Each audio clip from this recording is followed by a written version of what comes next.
So the Respawn devs just gave us a bunch of information as to what is coming next in Apex Legends, and seriously, there is so much that we need to cover, so let's just go ahead and dive right into it. In case you missed it, the Respawn team hosted a Takeover Ask Me Anything on the Apex Legends subreddit, where a bunch of users asked questions related to Legends and weapons within the game of Season 24. And a bunch of game designers and lead designers at Respawn have answered the community's questions, and there's so much that they've given away for what's to come next in Apex. For starters, let's talk about things with the weapons, and more specifically, let's focus on the accelerated weapon hop-up, as this one user, an Apex player, asked, will these be rotated? Putting this hop-up on already strong guns really reinforced not choosing similar weapons, and I don't want to use the Hemlock when the Nemesis gives me ultimate charge from knocking enemies or eliminating them. And he's honestly so right to that, and what the game designer at Respawn had to say was that the short answer is yes, that there will be rotating accelerated weapons. Just like how the hop-up system ebbs and flows with the current weapon meta, the accelerated weapon rotation will do the same.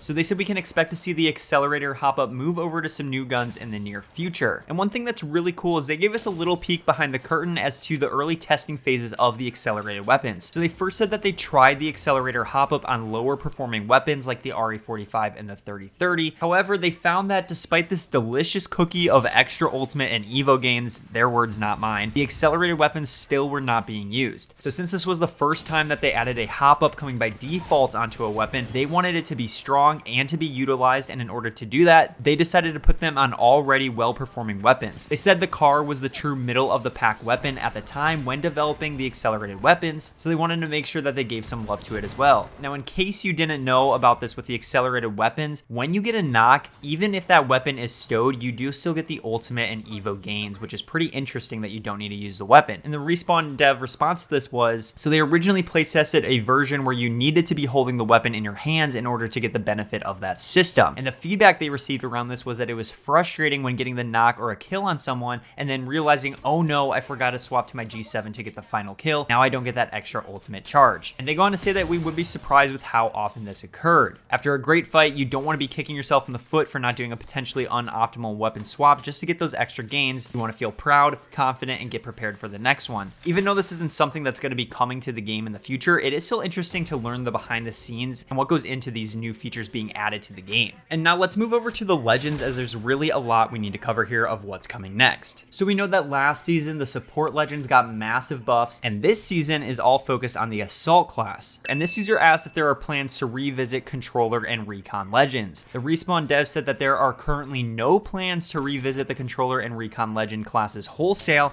and that we're more likely to see the other classes come back down to earth, similar to the support class before a major class perk change. Now they go on to say that we'd like to see how all the classes land once the dust settles before revisiting, and one thing the class focused seasons have shown us is how the Legends within each class, while all getting empowered, tend to fight each other for position and focus in the spotlight and meta, and in the future we'd like to go after changes that could impact characters across the class spectrum. They go on to say that Seer and Caustic are certainly on our radar. However, they also say that we know there are some concerns with the classes, like with the new change to the max level that impacts the Controller Legends perk greatly that they've discussed looking into. And they did confirm that the Skirmisher class is the next class to get these huge overhaul changes. They said that they've been making changes over the last few seasons to enhance the core gameplay identity of each class and give them a specialization, and as you've noticed, Skirmishers have not yet seen their heyday, and that is coming very soon, which likely will happen in Season 25. And on top of this, one of the Respawn devs says that there are new Legends coming, and that they may be coming sooner than we think. So he goes on to say that, as our design director has stated, new Legends just haven't had as much an impact on the game with the much larger roster, so our cadence of release has slowed to focus more on changing the core experience. And changes that impact more than just one Legend at a time can be felt by a large number of players in Apex to make the game feel like it's fresh and evolving, which personally I agree with. However, that doesn't mean that they don't want to add a new piece to the chessboard now and again. And to reiterate, he does say that this may come sooner than we think for new Legends, which we know that Artemis, now possibly known as Sparrow, could release in Season 25 with her Crossbow Ultimate and Bear Trap Tactical, but also there have been some rumors that possibly Fade and Rhapsody could be coming very soon to the game from Apex Mobile. We'll have to wait to find out. And if you guys have not taken the time to hit that subscribe or like button down below, if you are enjoying this video and it's informational, it would really help if you hit that like button or subscribe to stay updated on all things Apex Legends. And now one of the biggest questions being asked in this AMA was about Pathfinder and his changes, specifically being his grapple nerf, where it now takes 30 seconds to get his grapple back no matter the distance that you travel with his grapple. Now, one user asked, when are you going to give Pathfinder Horizon's passive and put his grapple back on time, cooldown cooldown based on distance. So the Respawn dev says they have no plans to give Pathfinder the passive of our dear Space Mom. She has moon boots and he has robot chicken legs. It just doesn't work with the laws of physics. Pathfinder's grapple change was a necessary change at the time, and we'll be looking at adjustments to Pathfinder soon. Now they go on to say that Pathfinder returning to a variable grapple, that there's a very good chance of it happening, but they just can't put a date on that yet. He's intentionally taken a backseat recently to allow other legends a chance in the spotlight at the start of Season 23 and Season 24. Despite the changes to the support class, he was the second most played legend on the roster. The 30-second cooldown does impact how frequently you can swing across the battlefield, but we don't intend to keep that fun out of the game forever. It may not be a revert, so to speak, but you can expect some changes soon. And in regards to the recon and controller classes in Season 22 when they made the changes, they did confirm that they buffed the legends here, but that their takeaway from this was that while it did have an impact, it didn't go far enough for people to take note or really change the feel of the game, which is why they pushed much harder in these last two seasons with both the support class and the assault class. And they go on to say that it's likely that we will have multiple classes buffed in parallel in the future to see how that shakes out. So that's really interesting. We might get something like the Skirmisher class getting updated and buffed in Season 25, along with maybe some minor tweaks to the recon and controller classes like they've mentioned here in the AMA. And again, with even more questions related to Pathfinder, they go ahead and say that we're likely to see adjustments to Pathfinder in the near future. We don't want him to remain a sour point in the roster for much longer, but they do want to encourage folks to branch out and try some of the new and exciting buffs that other legends have received while Pathfinder gets tooled up. Found within most of these questions within the AMA were honestly people just asking about the relic weapons takeover and why it was a takeover rather than an LTM, just like how there was for the Respawn token LTM that we had last week. And in case you guys missed it, Respawn tweeted this out. They said, "We heard your feedback regarding relic weapons. This has now been moved over to an LTM slot instead of being a takeover mode. For transparency, we wanted to share a bit of the reasoning behind relic weapon trios not being an LTM right out of the gate. So they say, as a general rule, we want to limit the amount of modes available at the same time. Too many modes could in turn result in poor matchmaking, which is something that we are actively trying to improve. The hope was that fully kitted weapons would not alter the core game mechanics too much and that players would use this takeover to get into action faster and easier. This is why we originally planned it as a takeover mode. We see now that maybe it was too fast and we needed to pace the experience better. As always, please keep the feedback coming." So that's honestly really great to see that they listened to the community here and moved over the relic weapons trios takeover to an LTM slot. And speaking of LTMs, we do have a brand new one coming to Apex Legends next week. So starting on March 11th, the new LTM known as 3 Strikes Mystery Legends will be launching. So in this game mode, you and your squad's legends will be selected at random and teams can have duplicate legends in their squad. Now additionally, every time that you respawn in the game, you will become a different legend. On top of this, when you level up your Evo shield, you will get both upgrades automatically, which is pretty cool. Personally, I'm pretty excited for this mode as 3 Strikes is one of my favorite game modes in Apex Legends. So that was a lot of information that the Respawn devs let us know about regarding weapons and legends. Let me know what you're looking forward to most down in the comments below, and I will catch you guys on the next one.